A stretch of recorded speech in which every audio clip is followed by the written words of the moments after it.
We are on. Okay, everybody, we are live. Okay, so let's start the meeting. I'll open the meeting. I've got exactly 6 p.m.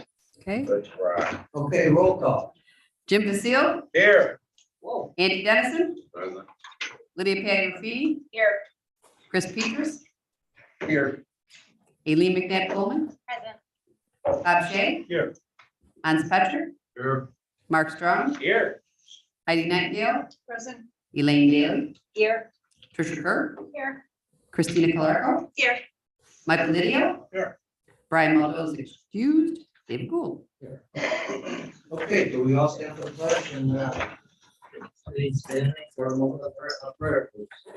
Pledge allegiance To the flag of the United States of America and to the republic for which it stands, one nation, under God, indivisible, with liberty and justice for all.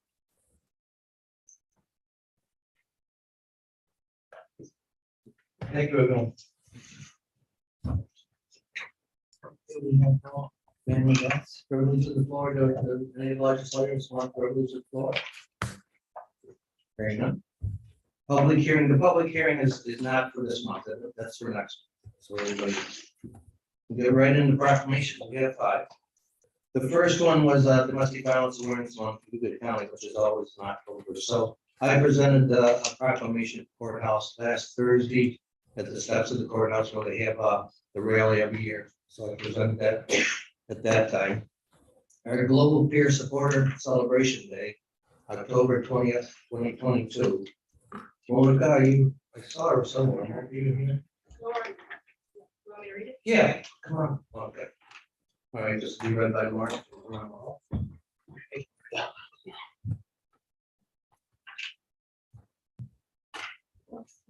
Whereas in our democratic society, it is an important civic responsibility and a great honor for any governmental body to grant public recognition, admiration, and gratitude to these very citizens who have helped to build this community and have influenced the future of its citizens. And whereas Global Peer Supporter Celebration Day occurs annually on the 3rd Thursday in October, and peer workers from across the globe reflect on and celebrate the important role he or she plays in helping those with mental health, addiction, and or traumatic challenges move along the continuum of recovery and inclusion into communities of his or her choosing.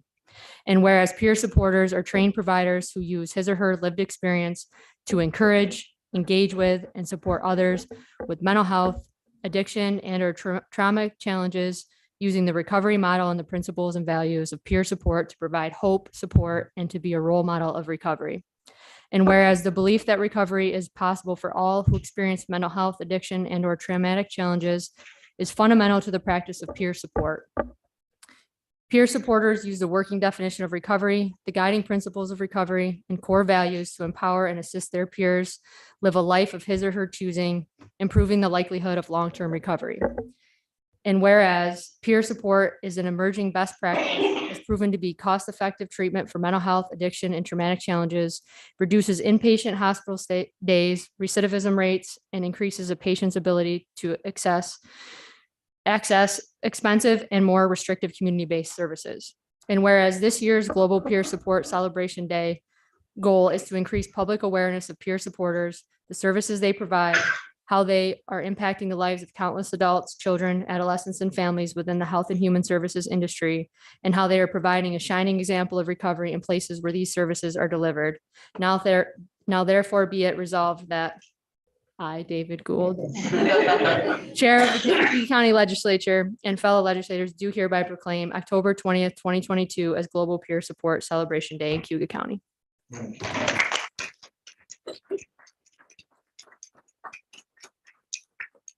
I also know there are a lot of peers that came here today, and I just want to, reiterate what this proclamation says. And you guys do a lot of work that other people cannot do, and you do it in a way that really helps others, and that's something to really be proud of, to give back to people in our community. And like I said, you do it like no other person could. So we really appreciate it. Before you go, why don't we call all the peers up so people can see? You guys like to come up and take a picture with? Come on, Mary.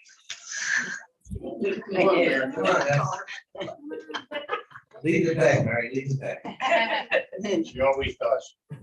Lauren, you want to get, Just play shy. you want to get in? No, that's all right. You sure? Okay. Squeeze in. Squeeze in. Thanks.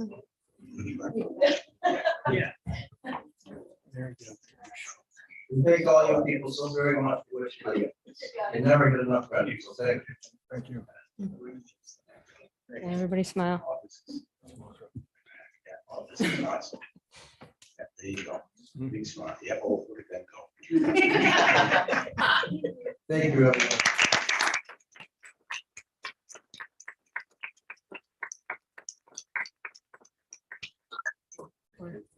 Thanks, Lauren. Yep. Thanks for looking up. And again, thank every one of you for what you do for our citizens every day. We really appreciate it. Okay, National Lead Poisoning Prevention Week, October 23rd to the 29th. And I have a proclamation here. I'll read. Whereas every Cayuga County resident deserves to grow up in a healthy, safe environment, free from the harmful effects of lead. And whereas lead is a natural occurring element in the environment, but exposure to it can cause long-term neurology damage and irreversible health effects, especially if it occurs during the critical stages of brain development and early childhood. And whereas there are presently 58 children under the age of 6 identified as lead poisoned in Cayuga County. Whereas approximately 78% of houses built in Cayuga County and 95% of houses built in the city of Auburn were done so before 1980, and therefore are likely to contain lead-based paint. And whereas lead exposure disproportionately and inadequately affects low-income populations living in houses that are older with deteriorating paint. And whereas lead poisoning is preventable with simple steps that can be taken to protect all family members from lead-based paint hazards in the home. And whereas the Cayuga County Health Department can now offer county residents an assessment of their home at no charge to identify potential lead hazards, thereby increasing the opportunity for prevention and avoidance of lead poisoning. Whereas the Cayuga County Health Department works to increase the testing of children determined to be at risk for lead exposure, and to educate and raise community awareness about the damages of lead to protect the lives of children living in Cayuga County. And therefore it be, I resolve, Dave Poole, Chairman of the Cayuga County Legislature, do hereby proclaim October 23rd through the 29th, 2022 as National Lead Poisoning Prevention Week in Cayuga County. And be it further resolved, the Cayuga County Legislature recognizes the community partners and staff working to prevent lead poisoning in our community, and encourages all residents and residential building owners to learn more about lead hazards and services available to protect children and families. Kathleen, Missy, I want to present this to you, and we appreciate it so very much. And I'd like to have you all say a few words, if you will. Sure. Hi there. I'm Melissa Field. I'm the Lead Poisoning Prevention Coordinator for the Health Department. We are pleased to have this proclamation and to be able to acknowledge National Lead Poisoning Prevention Week with everyone. This is a fantastic opportunity to increase lead poisoning prevention awareness, to highlight ways to reduce childhood exposure to lead in their environment, and to prevent its serious health effects. The most common source of exposure is lead-based paint. Lead-based paint was banned for residential use in 1978. We live in an area where many homes were built before 1980, and the presence of lead is prevalent. When it ages and begins to deteriorate, there is a very real potential for childhood lead poisoning. We currently have a caseload of approximately 60 children who have been poisoned by lead. A child should not be a lead detector. And through our community partners, the City of Auburn, our housing agencies, our lead task force, the Healthy Neighborhoods Program, and many other great organizations in our county, we're working together to educate, to identify remediation assistance, to reduce lead poisoning risks, and to facilitate support to enhance our program. The Health Department has broadened its services to promote primary prevention within the community by heightening awareness of lead poisoning and expanding our resources to encourage preventive actions. And one example, as in the proclamation, we've recently initiated free home assessments to families residing in older homes with children ages 6 and under.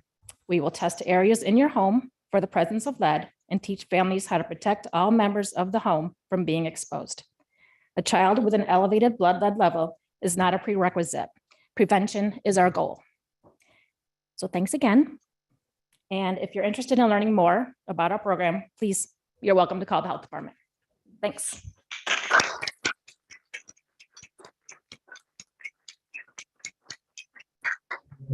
Appreciate it.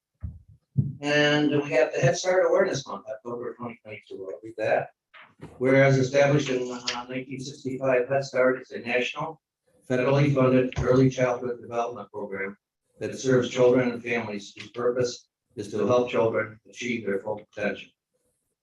And whereas Head Start provides comprehensive health, nutritional, educational, social services, family and community development, and meaningful parent involvement. And whereas Head Start focuses on children's language, development, early literacy, social skills, promotes school readiness, and giving their parents the skills to become their child's first and best teacher. And whereas the CAP Early Childhood Program enrolls 292 Head Start children ages 3 to 5 and 76 early Head Start children. CAP Early Childhood Program serves all of Cayuga County. Whereas Head Start is committed to the development of each child and provides preventive and early intervention services to children and families regardless of their economic status.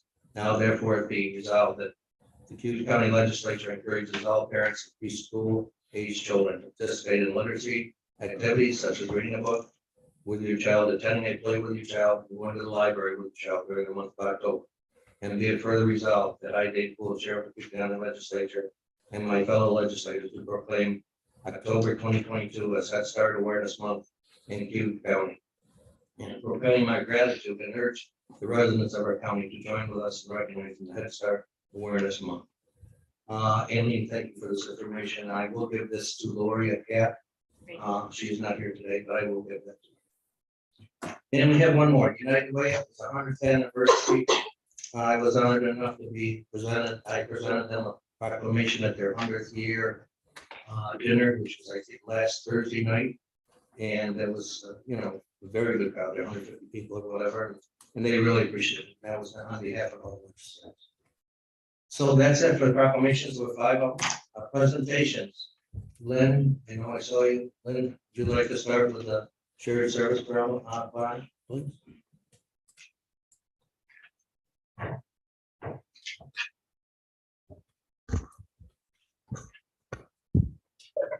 So as part of the shared services initiative that we have here in the county, we've been meeting together with some other members in the community with other municipalities. So I'm just going to kind of go through a little PowerPoint here and tell you just kind of the basics of the shared services initiative, the background for it, and then some of the ideas that we have come up with that will be included in the plan that we'll be submitting this year.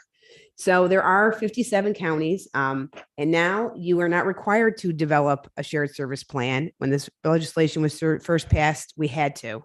Now it's the option of the counties if they want to submit a plan or not.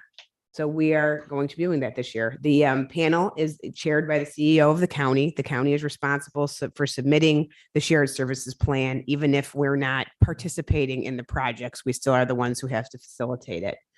So we're responsible for developing the plan and submitting it. We have the panel members are made up of 33 members in our counties. It would be the county, the city, all the mayors and all the town supervisors all sit on the panel, and they're required to be on the panel. We do have optional members. They could be fire districts, school districts, BOCES, some special improvement districts. So they do not have to be on the panel, but they can be if they have some projects that we'd like to include them in. We can do shared service plans with them. So each year we're going to submit a plan. And if we decide now that we don't want to do that, the CEO must release a statement to the public saying why the county is not doing a shared services plan. So you can't kind of just not mention it. So you either have to do one or you have to let the public know that you're not going to do one. We're required to convene 2 panel meetings in a calendar year. We did already previously do those, and we invited all the panel members to participate. We held it here in the chambers, and we also had Zoom links for people to be able to participate that way with us to get different ideas from the participating municipalities. At the end of the whole process, the panel is required to vote on the plan to get it submitted to the state. The projects, the timing of them would be that they have to be implemented between January 1st through December 31st of 2023, Or we also can pick to have individual projects that start on July 1st of 23 and go through June of 24. That is really to accommodate school districts who have a different time in towns and villages so that they could maybe put them into their budgets. I think that was probably a barrier in past years that a lot of counties probably reached out to the state and said, hey, we need some more flexibility in it. So they are allowing that now. The shared services must be formalized in written agreements, meaning that you have to have some type of contract.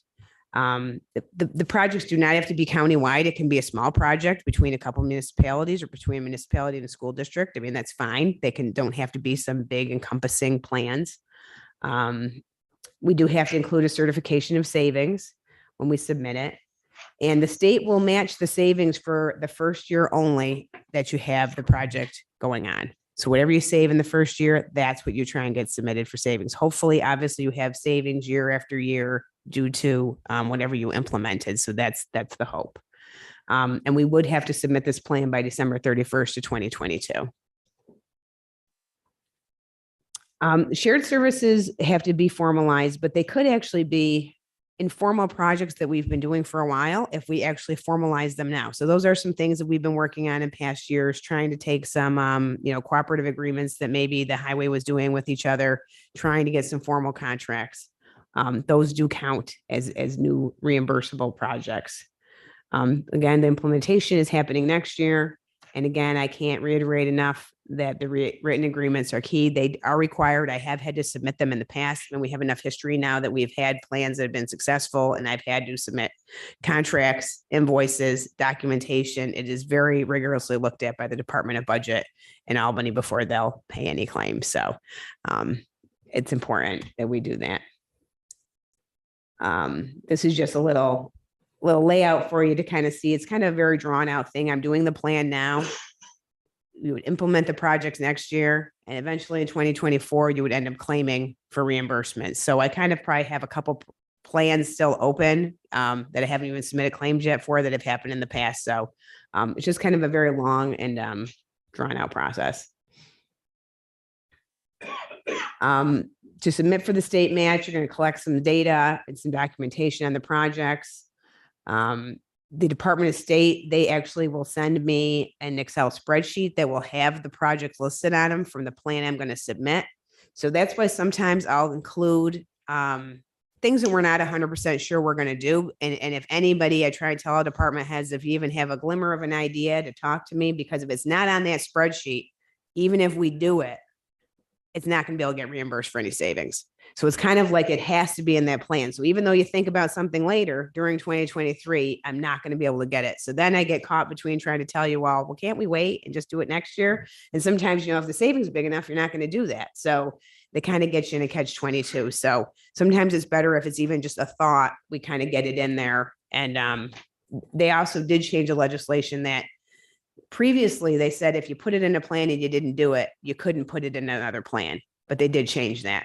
So as long as you haven't actually done it, it's good to put it in again. So that's really good, because I think a lot of counties had a lot of problems with that. As you know, it can take a long time to get a project off the ground. Then we had, COVID as an emergency, so nothing was getting done. So how could you implement anything that you had in that year? So that's been a big plus that we have that now. Then I'm going to compile the information and I'm going to submit it to the state and kind of deal with them to answer their questions and to prove the savings we have. And, they have the final approval on that of what they'll reimburse the county for, or the municipalities. I mean, that's one of the things you might like to know too, is that like when there is savings between two municipalities themselves got to kind of work that out. Sometimes one gets all of the money. Sometimes they split it. It's kind of up to them. And then we can process that for them, and the state will do however they want to have it handled. Because it really depends on who provided, maybe the expenditure. If they're sharing a barn, someone might've been the only ones who paid for it. So then they really are getting all of the shared savings. Okay. So let me go now, and I can tell you about the projects that we are going to have projects.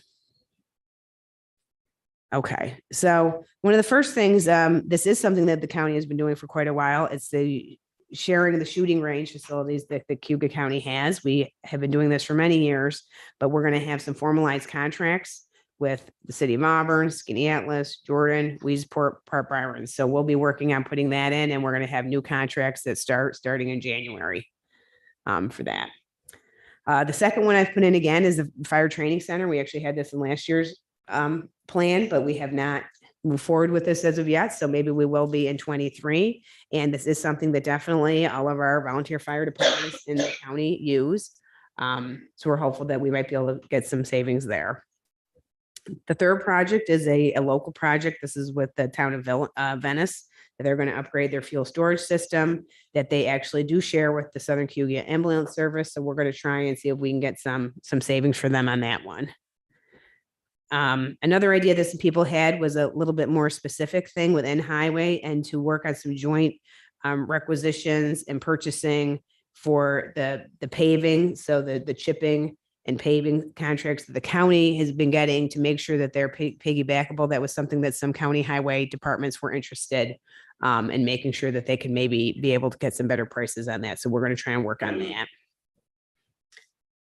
The fifth one is something that the school districts and some of the smaller towns and villages were interested in seeing if we could somehow do some type of joint vehicle and equipment maintenance program for small vehicles, small equipment, whether anybody either has capacity to do it instead of everybody having to go out and hiring their own individual company. Maybe we could do an RFP. Maybe the county or city would have some capacity to work on some vehicles. So that's something we're gonna look into to see if we can get that going. This one, the sixth one, the digitization of records. We are working on the Dreams project now.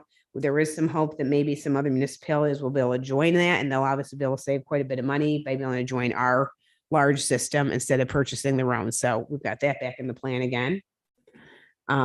The salt bid, I'm putting that in there again because there are some municipalities who have not joined it yet. The Onondaga County bid that the county and several other municipalities are having some big savings on. I think some more might be interested in trying to join it. So I'm putting it in here again for the new municipalities that will join. So, everybody can only have the saving once, but if we have some new people, I'm going to try and get them to get some savings.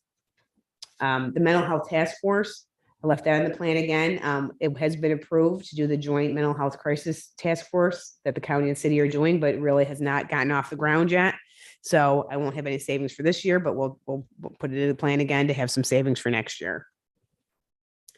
Number 9 is something that you've passed some recent resolutions on, where the county is going to allow, we had Yates County and Red Creek School District recently wanted to co-locate some equipment on our towers. So we're going to include that for some savings. So we're helping them avoid some costs by using our towers. And the last one is another local initiative. The town of Brutus and the town of Senate are looking at purchasing a street sweeper together. Instead of buying 2, they'll buy 1. So that could be a nice, easy, that's like the classic example of something nice and easy. It's easy for me to get a couple invoices, and they were able to do that up north when they bought a roller together, and they all got $11,000-$10,000 each for buying it together. So those are the nice simple ones that we at least have some people more thinking, I think, now than municipalities. So really, this is just part of the process that I'm giving you a presentation on this. I mean, I guess if there's, we still have times to, the formal plan has been not submitted to our panel. That won't happen until December, where they'll vote on it. So it can be changed, things can be added. So if other things come up, come and talk to me, and we can talk to any towns and villages if there's ideas that they have. But that's really all I have. If you have any questions. Sure. Thank you for this. Did you send this to us electronically, and if not, could you? Yeah, I could. Yes. Thank you. Yep. No problem. So, Andy, go ahead. so in other words, the state isn't forcing us to do this anymore. Correct. They are not, right. It's optional. So so when we were forced to do this, did it actually work? Did we show any savings? Well, the 2 plan years I've been able to get some savings on. One was the project at really at the for the college with the new turf field in the city, that we were able to get about $300,000 that really benefited the college, the community college. And then the next year, the big winner was Fairhaven and Sterling. They had a plowing initiative. They gave it back maybe about $120,000 in savings by working together and plowing each other's roads. We've had a couple small real property assessment things. The county picked up about $20,000 for doing that with Owasco. So we have had each of the years some little bit of savings. So some of it, like I said, is kind of, working the process and doing the contract. And they asked a lot of questions. I had to get a lot of information back and forth, to the state. But, I think it is helping. We have a low turnout of participations in municipalities when we do this, but I think the ones who are coming are really trying to think about it and going back and talking to their neighbors because they're talking anyhow.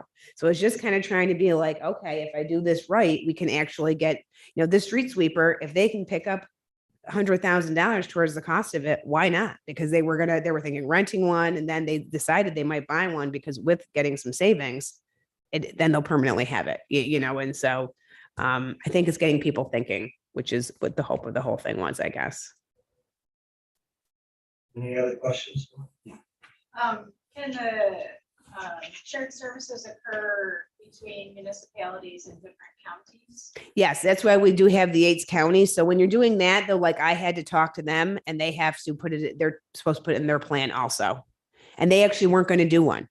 They had already had an announcement that they weren't doing one. So they had to undo that. And now they're having to have panel meetings and all those other things. So, it's not a ridiculous amount of work, but they weren't going to do one. But this is an example of, I saw this resolution coming across, and it's kind of good, even our own departments, to keep it in mind. If you're talking to a school, if you're talking to anybody, there should be a way. If we're doing a favor for somebody, we're not charging you, or we're charging you a very minimal fee. That means there's some type of savings, because if you had to buy it in the market, you are saving some money. So, yeah, other counties, it's fine too, Trish. Yeah. I just remember when Gail was here with EMO, he was mentioning the training tower was really a regional asset. There were volunteer fire departments coming from outside of our county to utilize that. So maybe there's an opportunity there. Yeah, I mean, he was charging them. They used to charge them. So I don't know. Hopefully that'll be in the next year's plan too. So we'll see how far we get with their project. And so that's where you can see there's a lot of coordination. A lot of those counties may have already done their plans and passed them. So it is hard. We had a timing issue actually with the Onondaga County and the salt bed, and we both knew to do those. And I think we had them in different plan years. So it can get, coordinating everybody is not the easiest when it's these very individualized plans that you're doing. So we're trying for sure. Anything else? Lynn, I appreciate it. Okay. Thank you. You're welcome. Just want to add a little bit. When we had 2 or 3 meetings with Lynn and some municipalities. I'm kind of disappointed that others did not take place and did not come to this meeting. In fact, I'm very disappointed. We got over 30,000 villages in this county, and I think it was only 3 or 4 here. So there's so much money that can be saved. So I'm asking each one of you to go back to your towns and villages and have them get a hold of Lynn if they have any questions, because it isn't just the county that saves money.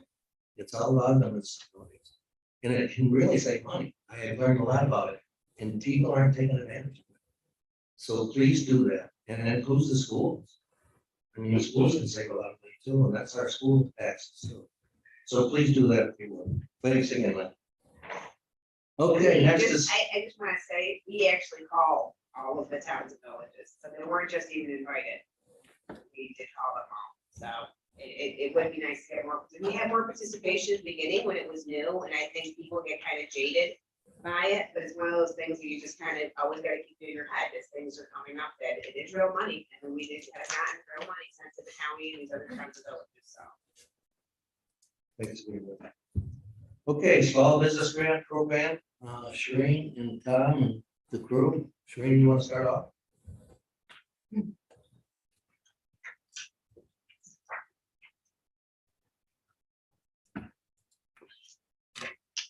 Good evening, everyone. And do I look really excited? Because I am. So on behalf of the working committee, I have to say we're very excited to be at the point of the rollout for this grant program. We have provided you updates at the previous meeting in August, and then we did again in September. However, tonight, we are ready to outline some key points on the guidelines for the program, as well as the application.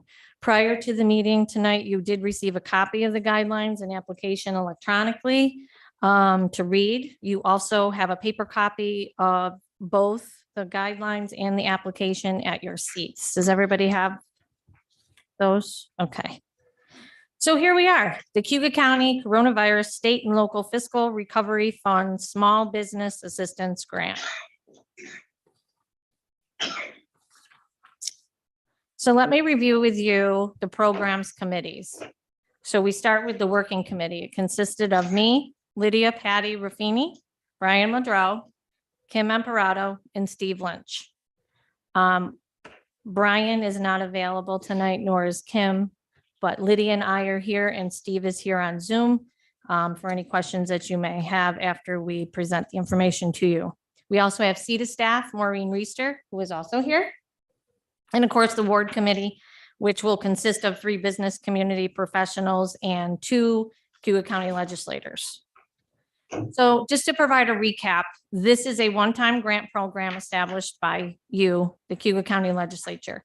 It is the allocation of the $500,000 in ARPA funds for individual grants to small businesses in our county negatively impacted by COVID-19 pandemic. Our working committee, as you were reported on previously, started in June. We now have involved CETA, and the work resulted in these program guidelines and the application that you have. The working committee did have to work hard and the general program eligibility. There are additional details provided in the program guidelines that you have, but I just wanted to provide you a few key points for the eligibility. So the criteria is a small business within Cayuga County, established on or before December 31st, 2019, and currently operating. Their annual gross receipts have to be less than or equal to $1 million. They have to have less than or equal to 25 full-time equivalent staff members, and that would include the owner. Another part of the eligibility is documented loss in annual gross receipts of at least 10% or greater for year 2020 and or for year 2021. And that will be compared to the annual gross receipts for 2019, which will be using IRS forms that are submitted. And the 2019 is the benchmark year. Another eligibility is the business did not receive greater than $2,500 from the city of Auburn COVID-19 Economic Development Grant Program, and the business is not delinquent on local, state, federal taxes, et cetera. So again, there is a full list. There's more of the eligibility criteria provided in the guidelines, but we did want to just point out those key points. So we also had to work on and decide on the funding award limits. There's additional criteria in the program guidelines, but we just want you to keep in mind that the key points are the maximum grant award for any single applicant business can be $10,000. The goal, and you want to note that the goal is to widely and equitably distribute these funds, and therefore the county may distribute less than that maximum award, especially if the total applications and the fund requested exceed that maximum allocated amount. So again, you receive the guidelines in the application. You will also see that you have a cover page on the program with a QR code. This QR code will bring you to the webpage by CETA when accessed. And Maureen will talk a little bit more about this in a few minutes in the next portion of the program guidelines. So I just wanted to outline the program guidelines for you that you have. So it's outlined in different areas. So one, you'll see the table of contents. For the program guidelines, we provided you the background and the purpose of the grant. We also provided the funding award limits. The request for grant application includes the due date, the full list of eligibility criteria, the restrictions on use of the grant funds, assessment for negative economic impact, which basically is the information that we're using for the assessment. It also provides accessing and completion of the application, which includes the website provided, where they can download the application and complete it, or they can download, print it out, and fill it out and send it in. Please note that there will be email confirmations for the applications that are submitted electronically, as well as written confirmations for those that are submitted manually, if necessary. So there's also the details for the application review and the evaluation process. And we also provide an area for the grant award and funding disbursement process. The guidelines, if you notice, are very well organized. They're clear in detail and easy to follow. You will also see that the application is short, it's concise, and it's simplified for completion. So once the applications are submitted and reviewed, there is an evaluation, scoring, and ranking criteria that will take place. A few key points to keep in mind for this is that the primary scoring is based on the degree of the business impact due to pandemic in 2020 and 2021 when compared to that of 2019. That the impact is based on the documented loss in annual gross receipts with 2019. And remember, that's the benchmark year. The greater the loss in the annual gross receipts, the higher the score assigned. Also, businesses also will receive point scores if they experienced mandatory closure in 2020 or 2021 due to their business type, of course, with higher points for longer mandatory closure periods. In addition, businesses that had circumstantial closures in 2020 and 2021 will also receive points in a similar manner. Okay. So we listed the individuals prior involved in this process. Now I would like to provide you some of the roles and responsibilities of each in the program. So I noted the county working committee. We were responsible for creation of the program guidelines and the application. And we also are responsible for the overall program administration. We also have CETA staff that are assisting with the program marketing and outreach, taking in the applications, and of course, processing based on an automated scoring system. And then we have the awards committee, of course, that will review the applications processed by CETA and make the grant award recommendations to the county committee. And of course, we want to take into consideration those areas that we've listed. The overall number of eligible grant applications, along with the 500,000 allocation and funding available to distribute, the range of the scores from eligible applications and how this will impact distribution of the grant funds. And of course, the geographic distribution, which we have talked about before, of the grant funds and within the county. So in addition, I just have to provide a big shout out and a big thank you to the Cayuga County IT department. They played an integral role, so important to the web access of this application and program info, as well as linking the application information to that automated scoring process. So again, thank you, and thank you. So now before Maureen provides you some key points on CETA's assistance in this program, let me just outline the timeline of the program. So here we are, presenting to you today, October 25th, the grant information details, and in preparation for Tuesday, November 1st, keep this date in mind, of the public rollout for the application. Live online on the county website, the CETA website, and when it will be widely distributed, including hard copy forms to towns, villages, clerks' offices. And we ask that you share your hard copy that you have received on the live rollout date of November 1st. Remember, submission preference is on the website. However, paper copies are provided for those who do not have easy access to that website. So the other date is Thursday, December 15th, which is the deadline for submitting the grant applications. And then we go on to Friday, January 6th, where we allow CETA to complete the application review and process, and then meet again with us, the working committee, and with the award committee to review the applications and scoring. By Friday, January 20th, our projection is that the award review committee finalizes and recommends and meets with the working committee again. And this step will conclude their involvement in the process. We're hoping by Monday, February 6th, that the county contacts awarded businesses and circulates the grant award agreements to awardees for execution and return to the county. Issuance of the grants funds to the awarded businesses will be completed as soon as administratively possible, following the county receipt of executed grant agreements. That's, that goes without saying. And then, of course, the grant funds will be awarded in a one-time payment directly from the county to the awarded businesses. So that just gives you a timeline synopsis of our grant program. So now I have provided you several key areas of the program, along with the full guidelines and application electronically and in hard copy. I would now like to introduce Maureen Reister. She's the Economic Development Specialist for CETA. And she'll provide a few key areas that CETA will be assisting us with our grant. Maureen? That's on there if you wanna. Okay. have her open it up. Thank you. and Good evening, everyone. Thanks, Shireen. That was very, very thorough. So what you see on this next slide is the cover page of the paper application. So this has the link directly to CETA's website where a specific web page has been built out to talk about this grant and educate everyone.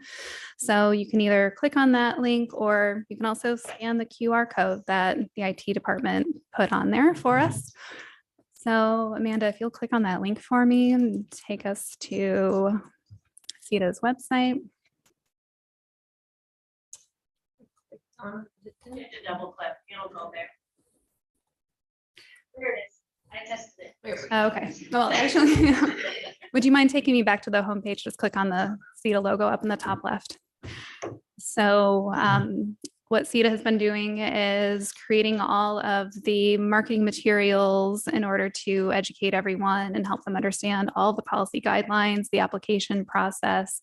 So hopefully this will be dispersed by all of you to all of your constituents through the town and village offices. And the county is also doing a media release later this week. So this will talk about it. In addition to that, CETA will be writing an article that we do once a month that'll talk about this grant. And we have it here on our website where it'll be easy for everyone to find when you go right to the homepage. This is currently live. So because this is a public meeting, people might want to go to the website and start reading about it, learning about it, getting their materials prepared. It is a very simple application. The only documents that need to be submitted really are the fiscal year 19, 20, and 21 tax returns in PDF format. So there's just a little blurb here on the homepage about the background information about the grant. In the blue box under there, it clearly states that applications open on November 1st and close December 15th at 4 p.m. The video there that you see, this is a video webinar explanation of the entire policy guidelines and what is needed for the application. So it's about 18 minutes long. So if you're someone who wants to listen to me talk and explain all of this, go ahead and pop in your earphones and listen to this, or you can read the 10-page document in front of you. There are lots of disclaimers in this webinar about, applicants need to read the full policy guidelines. Some things are truncated a small amount, but it is very thorough. And Shireen already went through all the main points about the application and did a great job with that. So Amanda, if you'll just click on the title of Cayuga County COVID-19 Pandemic Small Business Assistance Grant. So this takes us to the page that provides all the information. And so if you'll scroll down a little bit for me, we have sort of the background and purpose, the grant amounts, eligibility, also disclaimer there, please read the full, but this gives you a good list. Some of the eligibility requirements that Shireen didn't point out is that, it can't be a chain or a franchise or a passive income, like a real estate business. And they also must be current on any loans through Cayuga County, the city of Auburn, or through CETA's loan programs. And there is the link to the video again. And if you scroll down a little bit further, it very clearly states if they need help, they're to reach out to CETA. We want all questions to be submitted in writing so that we can compile all these questions and continue to build out this website. You'll see at the bottom, there's a frequently asked questions section. So we'll be working on that. Things with this website and this web page in particular are able to be changed and updated if there's any feedback, any important information that anyone feels needs to be put there before applications go live on November 1st. And that big green box with a $sign, that's where people will click for basically what is in front of you. That printed policy guidelines and the application process. It is not live right now. It will go live on Tuesday, November 1st. And the link right below that green box, sorry, is a blue link, which and you can click on it if you want, Amanda, that'll take you to a printable version of this entire application. So if you happen to lose your paper copy, or if you're talking to someone, just tell them to go to the website. You can find the application there. People can email it, print it out, fill it out. But it is preferred that the applications are done online so that the applicant is putting their information in themselves and certifying that everything is there and correct. And while I have the floor, I just want to make one small announcement and introduce my new coworker, Paul Vigiano, who is our new small business development specialist at CETA, who will be helping work with small businesses throughout Cayuga County and helping them get connected to resources to help them start up and grow. So, of course, this will be shared on CETA's social media outlets and however we can, get the word out there about this grant program. I think the committee has done a good job in laying out all these guidelines and setting the dates. The businesses have 6 weeks essentially to get this information in, and it is a very simple application. So, but I would encourage people to look at the eligibility guidelines first to make sure that they are eligible, just to simplify the process. Are there any questions? Andy? So $10,000, so that's 50 applications. What if we don't get 50 applications? Well, that's a good question. Do you want me to answer it or? Yeah, I can answer that. Okay. So we thought about that. And what we would like to do is most likely if we don't receive as many applications as we anticipated, is we would probably come back to the committee and talk about it, maybe come back to the legislature and see if they're okay with going ahead to extend it out so that more individuals have the opportunity to apply. And if I might add also, it's not just $10,000 amounts, right? So it won't just go to 50 $10,000 applicants. It's up to $10,000. So if somebody has a loss of 5,000 there, so it would be distributed more. The goal is to reach as many small businesses as we can. And within that amount allocated for those small businesses that were negatively impacted. Further questions? If you have any, y'all know, just give us a call and ask her. I just want to thank all of the 5 of you, the Shrine, Lydia, Brian, Kim, and Steve. I see them every day, so I know how much they put into this. It's a $500,000 grant from ARPA, and I witnessed how hard they worked on this thing. You can tell how expensive it is and how much work went into it. And I want to thank Maureen and Cedar for helping us out last part. So they did a great job, and it's going to certainly help a lot of citizens in the county. So thanks everybody who was on the committee. Lydia, thank you. Thank you. Brian's not here. Steve, is Steve here? Yeah, he's on Zoom. Oh, is he? Yep. Steve, thank you so much. And Kim's not here, so Kim Lambrado, she was on this, so thanks again. Thank you. Thank you. Okay, any other questions for you on, because it is involved, but if not, we'll move right to the minutes to approve. Can I have a motion? Second, Basile. Any discussion? If not, all in favor? Aye. Any opposed? Communications and announcements. Does anybody have any of those? All right, very none. Dr. Duran, are you on? Nope. Do you see? Dr. Duran, are you online? Okay, committee reports and individual legislative reports. Anybody have any reports at all? Yes, great. I just wanted to mention, as part of Domestic Violence Awareness Month, I attended a training earlier today that the Finger Lakes SPCA put on about the linkage between domestic violence and animal cruelty. It was an amazing training. Tom Adessa from SPCA, the animal control officer, was really instrumental in putting that together. Our sheriff's office supported it. as well as our DA's office. Brittany was there as well. People came from all over the state to attend this.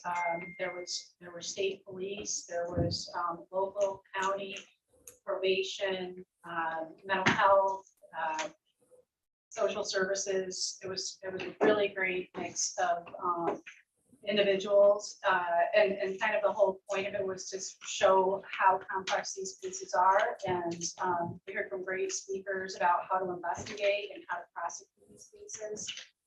I learned something disturbing, that the maximum prison time you can get for an animal abuse felony case is 2 years. Doesn't matter what the situation is. So there were a lot of takeaways about what other counties and communities are doing to better coordinate response around these animal cruelty cases. And I think there was definitely some takeaways for me about things to think about for our own county. I know we've had Tom here in the past to talk about different things.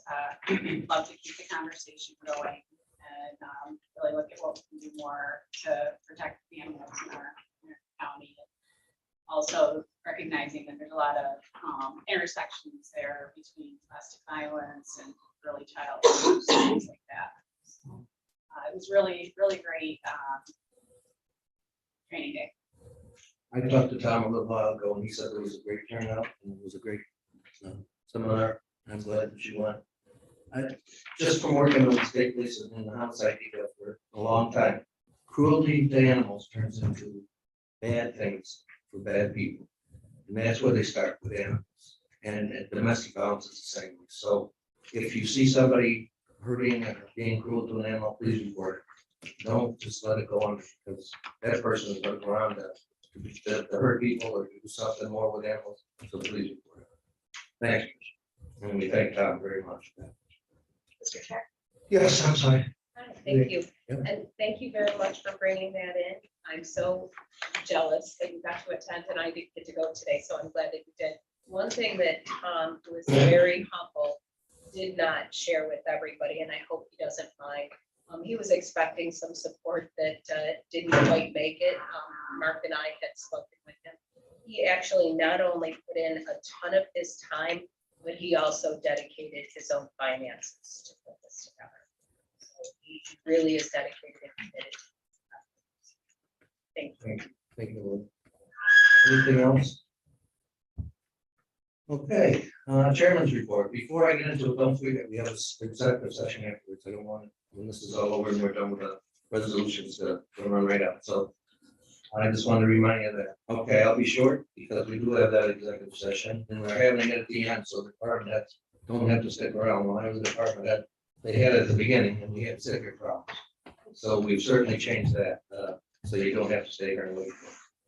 I want to start off by, like every month I do, thanking all our employees, our department heads. I think they're great people. I have learned a lot about a lot of them that I didn't know before. They're outstanding. I want to have special thanks to Shereen and Lynn. We went through all the budget with the departments, which took a long time. Every department that came in and we went through all their budget lines, and I think we've got a long ways. You will hear the first time regarding the budget on November 3rd, which is not that far away, actually, I believe. So I just want to update you all on that. I had set up 2 small committees and 1 large committee for our building project. You know how passionate I am for this building project, to get it done and get started at least. So we do have a small committee working on it, and that we report to a larger committee, and then that committee will report to you. So we are working on it very diligently, and we will have something for you very soon. As far as remodeling the fire training center, Don here. Don is working on a lot of stuff and then getting some specs to get it to me, and I will get it to you as soon as you can see. The full next meeting we'll be having is the end of naturally November. The referendum will know one way or the other if it passed by our next meeting. I think we all want to talk about the 11 to 15 or 15 to 11. So we'll know at the end of November 8th if that passed, and I'm certain we'll have a talk about that one way or the other. Contracts, there's 4 contracts. I think we'll all know 4 contracts up the end of this year. We've been working with CX, which is a custody officers out of Bryan's, out of the sheriff. We're gonna start the road patrol, but we already started. We had one day and then there was a sickness and we had a postponement, but we will be going back to that very soon. And then the lieutenants after that, that's the third contract that we need to work on. And then lastly, CSEA. And of course, that's the big one, with hundreds of people. But that, I think we have our first meeting, Diane, coming up pretty quick, don't we? November 1st. November 1st, I guess it is. Birthday. So I'll update you all on each one every month and we'll go from there. I'd like to introduce Riley. Riley, would you stand up, sure enough? I think some of you met him, but Riley's our new director of the emergency services of Cayuga County. A little story, he's a Genoa boy. So we all know that he's from the county. He moved out to Alaska to be a fireman. And we interviewed him from Alaska, one of the 4 people we interviewed. And he stood out and we picked him from 5,000 miles away. And Riley started out in 17th or 18th. So welcome, Riley. And if you haven't met anybody, just meet him afterwards, will you? Congratulations. Pleasure to be home. Thank you very much.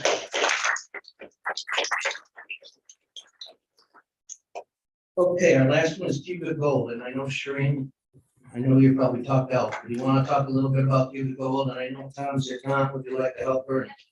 This is the old employee first program for people that have been around for a while. Well, we're very excited about the reactivation of this employee program. So this program was previously known as the Employee First Program. It is a program that helps honor the dedication and commitment of the Cayuga County employees. It supports a culture of positivity, inclusiveness, and teamwork. It increases communication and interaction, and the goal is to promote the great things our employees are doing. So in the beginning of the reactivation, I basically solicited for a volunteer to be a facilitator. And I want to introduce to you our facilitator, Tom Button. Right. So then we also solicited volunteer members to help with the program. And we received several submissions and volunteers, which we thank you. The program was then named through employee participation of suggested names. We received the submissions, individuals voted on them, and Cayuga Gold was chosen. So the gold equals great opportunity to lend ideas and deliver gratitude. So the logo was designed by Sarah Flowers. Big shout out to Sarah. Thank you, Sarah. Sarah, great job. And we also want to shout out to the people that did come forward to volunteer. Diane, Sarah Flowers, Chelsea Heath, Brittany Antonacci, Sarah Sears, Jenna Adams, Nicole Klein, Denise Cornelius, Robert Janis, and Jody Dickerson. So the Cayuga County Gold Portal came from the logo. It was designed, thank you, IT department. Updates and designs will continue. It is a work in progress. Portal options for the programs are events, activities, employee appreciation, above and beyond to honor the dedication and commitment of our employees, areas for suggestions and ideas, as well as questions. And coming soon, we're going to focus on health and wellness options and electronic newsletter. We started our kickoff week this week with activities the whole week. It includes little like trivia questions, a scavenger hunt, but it's derived around the portal. So the employees get used to actually using the portal. So it's really fun. And we also have a teamwork activity involved. So employee members have been very active in meetings to reactivate this program. And they have provided a lot of suggestions to Tom. Tom's been working right along with them, and Diane. So again, if you can't tell, I'm very excited about the startup of this program. John, would like anything? Diane?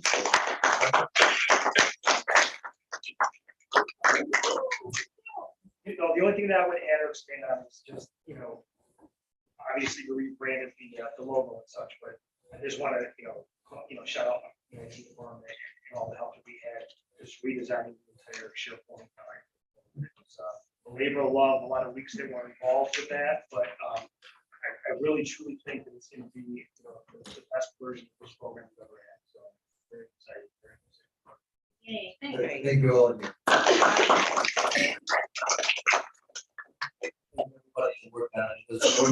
three, but the three were the leaders, so thank you for everyone.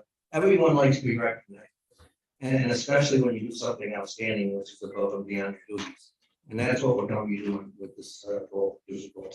I think it's a great idea. I think you're gonna have a hard time picking winners, because I think there's gonna be a lot of applications. And I think there's gonna be a lot of people that deserve it. But so good luck picking them, okay? All right, thanks again. All right, let's get right into the resolutions. Hans, ways and means, please. Ways and Means has 5 resolutions. They've all been through committee and approved. Like to offer them as a bundle. I'll move it. Second, Mark. any discussion? If not, all in favor? Aye. Any opposed? Okay.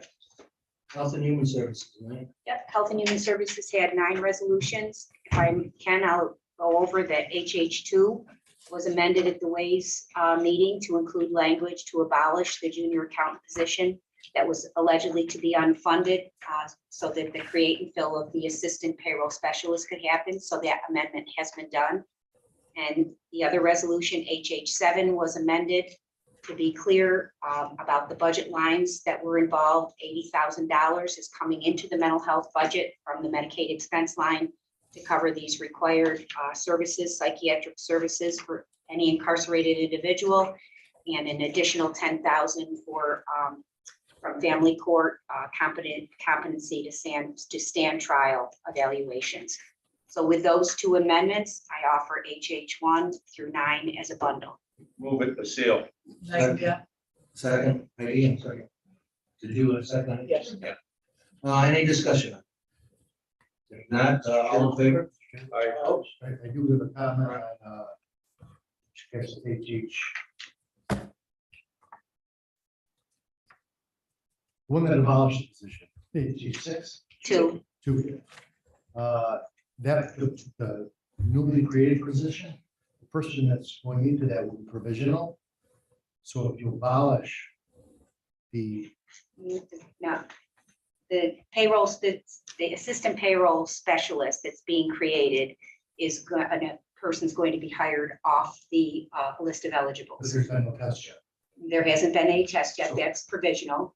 so And there'll be nowhere for the person to. no, and then the junior accountant had been promoted to an accounting position. And that position will be abolished, the junior accountant, once the accountant position has been tested and the incumbent is permanent. And that's the reference to abolish the junior accountant in accordance with civil service rules and regulations. Okay, Yep, all right. that's, Thank you. yes, okay, you're welcome. Any further discussion? Not all in favor? Aye. Any opposed? Passed. Government ops, Chris? Thank you, Mr. Chair. Government Operations had 7 resolutions. However, GO 4 and 5 were tabled. So I would offer 1, 2, 3, 6, and 7 as a bundle. They've been through committee. Second, Second, Clarko. any discussion? Not all in favor? Aye. Any opposed? Thank you, Chris. Passed. Eileen, planning? Thank you, Mr. Chairman. We have 2 resolutions that have been through committee and passed. I offer them as a bundle. Move Petrus. Second, Basile. Any further discussion? Any discussion? One of them is a 2/3 vote. I don't know if you want to bundle them. You're right. I don't want. Oh, there it is. I see it now. So we will take out PL1 and just go with PL2 right now for a motion. I'll move PL2. Second, we gotta do 2. Which one are you doing? We're doing 2 first, so we can go and vote on that one. Yeah, all in favor, number 2? Aye. Any opposed? Passed. And then if there's a consensus on one, then Yeah, we can Yeah. make a problem there. Everybody in favor of one? Yeah. Yes. Any opposed? Passed. Thank you, thanks. for catching that, Chris. All right, public works, Andy. Yeah, Public Works has 5 resolutions. I want to thank Jim and Mike for taking care of it there. Apparently they all went through committee and passed. Move it, Mark. Second, Basile. Any discussion? If not, all in favor? Aye. Any opposed? Passed. Thank you. Judicial and Public Safety, Mark. Thank you, Mr. Chairman. GPS has 6 resolutions tonight. 8 and 4 have been tabled until the next GPS meeting. I would like to offer JP 1, 2, 3, 5, and 6 as a bundle. Move it, Lydia. Second, Shane. Any discussion? Not all in favor? Aye. Any opposed? Thank you. Ledge has 4, and I'm gonna bundle all 4 myself unless somebody wants to pick up an individual. Any motion? Move it. Second, Second, you mean? any discussion? Good. Mr. Chair, I would be remiss if I didn't comment on the appointments to the Commissioner of Elections. I know that we're getting outstanding new election commissioners, but I just wanted to say how great Cheryl and Katie have been. I've had the opportunity to work for both of them when I was deputy commissioner at the Board of Elections. They're consummate professionals and they'll be sorely missed. 100%. And I think everybody agrees. We will really miss them. And I'm good commissioners, they're good friends, they're good people. And we will miss them. So we had a motion second, any further discussion? If not, all in favor? Aye. Any opposed? Okay, need a motion to go into executive session. Move it, Lydia. Motion second. Any discussion? All in favor? Aye. You going in the conference room now? Lynn, Diane, Shereen, and